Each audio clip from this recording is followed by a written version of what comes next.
The other day I had a request. I posted up this t-shirt on my Facebook page and somebody I know said, how did you create that pattern? Well, I thought today I would show you all how I created this pattern. This t-shirt was done with a dry beginning, so I did not soak this t-shirt in water before I started. So that's why it's given a lot of the white space still left. Today we're actually going to create one where we're going to pre-wet it, and then that way the dye soaks in a little bit better. I really like both effects. I like it with the white because I have intentions of screen printing something over the top of this for today's craft class. You'll need just a plain white cotton t-shirt. You'll need some dyes. I've got 3 colours here I'm going to use today. Now these have the powder in them. You just mix them up according to the recipe. And I'm actually going to save these containers and I'm going to repurchase just some powdered dyes and just keep using them instead of having to buy the plastic containers all the time. You need some elastic bands, some rubber gloves because dye gets messy. Now I've got a bowl here with water in it that I'm going to pre-soak my t-shirt, but you can just do it at your tap and then wring it dry quite well. And we need some water. The water is going to be used to half fill. We give it a great shake and then we fill the container to the top with the rest of the water. So I'll show you how to do one and then I'm going to prep all of them and then we'll carry on with our class. Okay, so here we have a packet of dye. It's only got a very small amount in there. So what I'm going to do, half fill that. That's a gorgeous green, that one. Pop the lid on really tightly. Give that a great shake to make sure all the powder has been dissolved in the water. And fill that up to the, oh, very filled. Fill it right up to the top and give it another shake. So I'm going to do that with all of them. I'm going to pop on my rubber gloves and we're going to get started. Okay, so I have the bowl of water here. My rubber gloves are on. Just a little hint, make sure you always put rubber gloves on when your hands are perfectly dry and then that way they just slip on nice and easily. Okay, so this is going to be a t-shirt for whoever it fits. It wasn't an expensive t-shirt, but it's made out of Australian cotton. So what I'm doing is making sure that the whole t-shirt gets nice and wet. And then what I'm going to do is squeeze out as much of the water as I can. And that pretty much is the process just for pre-wetting. And what that does, it wets all the fibres in the cotton, in the t-shirt, and it just allows the dye to disperse much more easily. Kind of, it's like when you use watercolour, it gives it a little trail for the dye to follow, or for the colour to follow. So I'll pop that down at the side. When you are doing this part, you need to make sure that you lay the t-shirt out pretty neatly. There's a little bit of green dye there from a previous dyeing. That's okay, because these things are just creative pieces. They turn out however they turn out. You have a little bit of control, but not a whole lot. So once you've laid out your t-shirt, you kind of pinch it in the middle and then you just start twisting the whole thing around. You can do it clockwise, anti-clockwise, it doesn't really matter. So you just keep twisting and just making a spiral out of your t-shirt. You can see already that dye is starting to sink in. This is going to be great. It's going to give full coverage, which will be lovely. Now then with our bands, I'm probably going to do 6. So I'll put a band across there, and across there.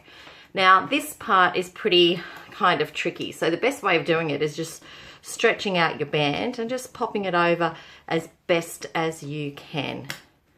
And you want to try, oops, glove got stuck. You want to try and keep it as flat as you possibly can. So we kind of keep our spiral going around. We'll pop another one over there. Might need to tuck some of the excess t-shirt material under the bands. Looks like I'm going to put 4 bands on, so I'll have 8 little sections. Do another one across there.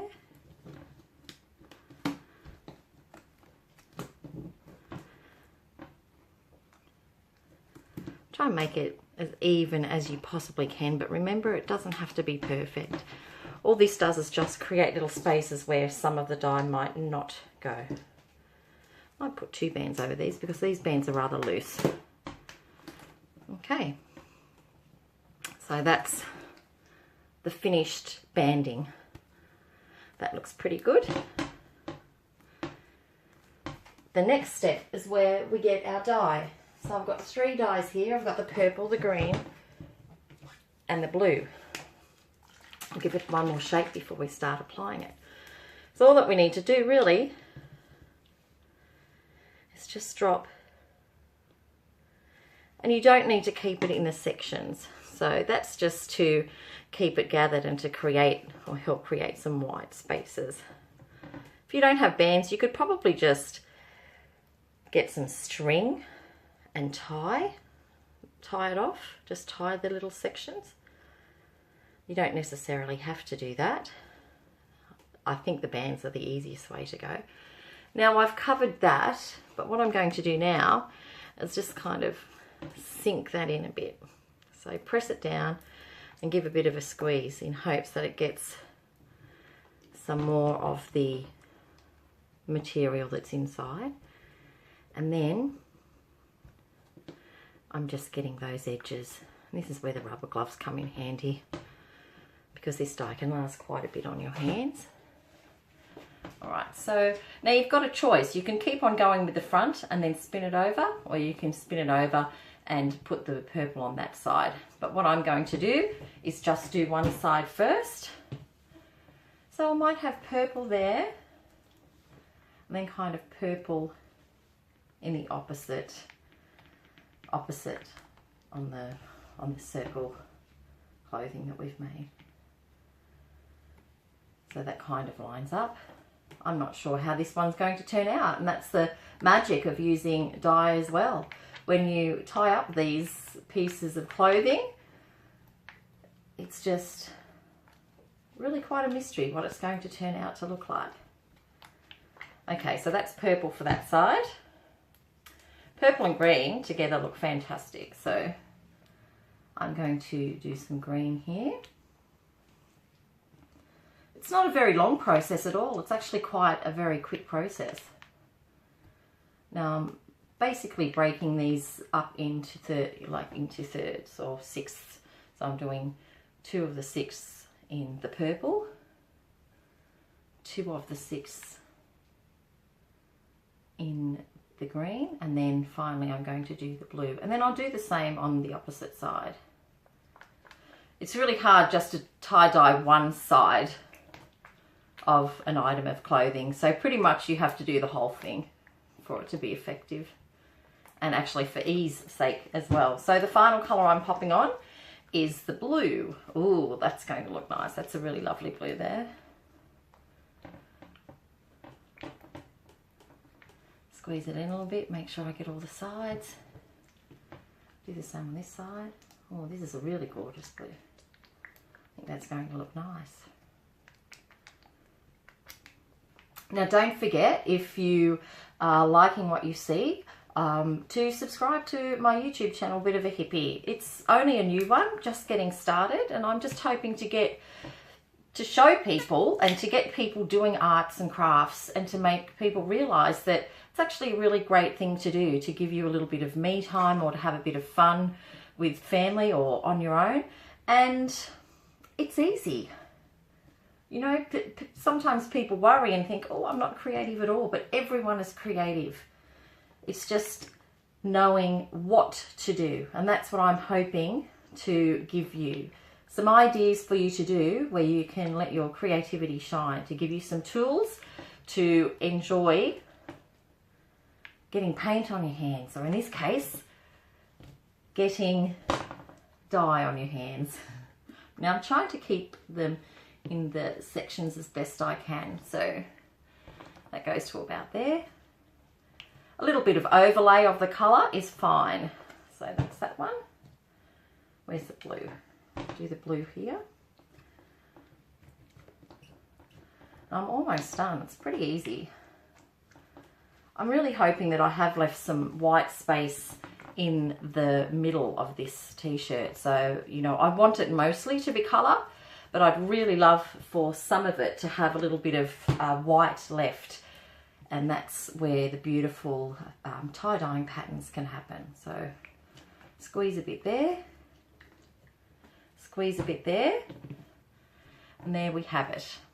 So the best thing to do with this is to get a piece of plastic. Now this is an old piece of plastic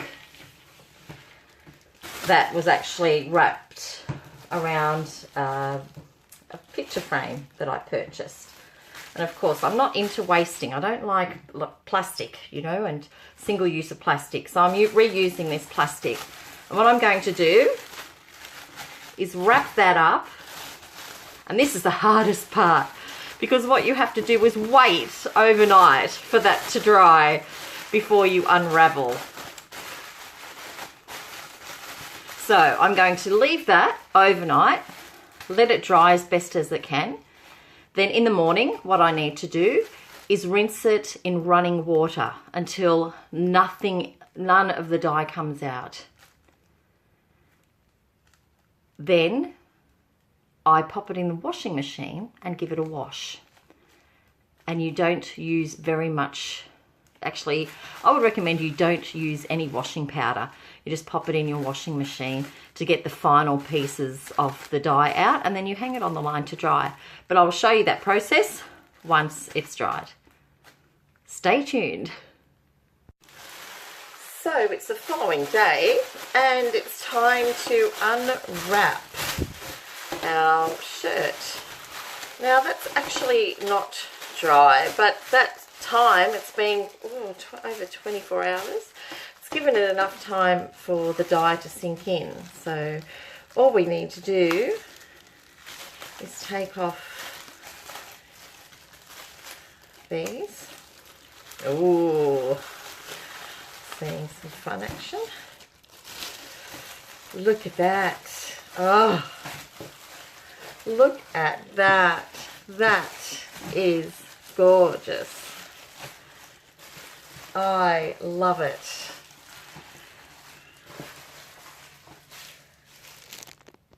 Look how beautiful this is.